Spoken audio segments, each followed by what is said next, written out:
afternoon. Thank you for joining us today. Can you tell us a little about yourself? Hello, my name is Mark Forbes. I'm a doctoral student of history at McMaster University, studying the North American automotive industry with minors in British history and environmental history of North America. That's amazing. So you would know a lot about the natural history of the area, which is really interesting. I was wondering, as a history student, what does nature mean to you? Nature means a lot of things to me, but growing up it meant a quarter-acre lawn in suburbia surrounded by a tall hedge, going camping and scouting with my father and my sister. Looking back, that's just looking at things through rose-colored glasses. Now, I see suburbia stretching out into the green belt. I see invasive species trickling in, and I'm concerned about global temperatures going up and pushing local plants out. All the while, the Naturalist Club is steadily pulling out these invasive species and replacing them with plants that are supposed to be here. It's really neat that you were able to talk about all the different changes that you've seen in this area just growing up and growing up nearby, and all the work that the Naturalist Club has actually done here. I was wondering if you could actually tell us a bit more of the natural history of Hamilton as a whole.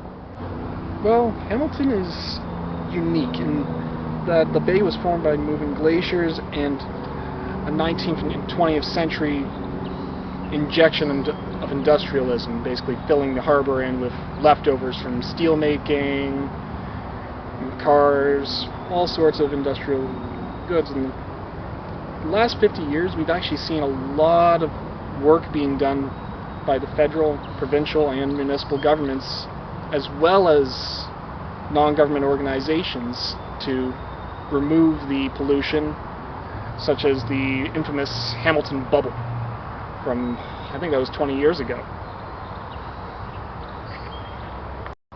So it sounds like Hamilton actually has experienced a lot of changes in the past 50 years, or even a longer distance of time, with the glaciers being so long ago. However, let's go back to current day. I was wondering if you have any really cool nature stories you can share with us in the Hamilton area.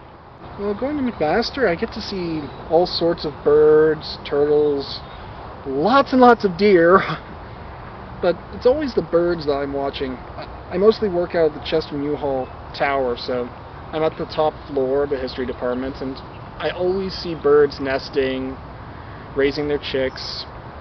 The occasional aerial duel, I guess you'd call it, between peregrine falcon and a turkey vulture.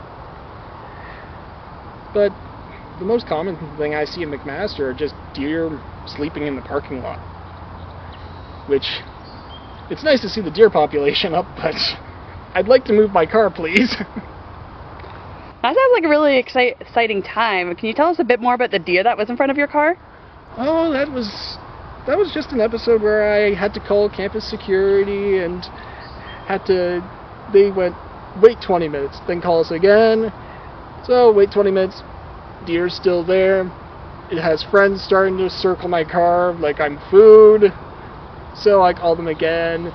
They drive up in their bloody golf cart and just shoo the deer away and look at me funny. It does sound like the deer were a very exciting episode for you. Well, thank you for joining us today. It was great to have you. Is there any last words you'd like to share with us? I appreciate what all the NGOs and the city of Hamilton are doing for the Greenbelt, the area around it, and I'm sincerely hope for the opportunity to help when I can. Have a nice day.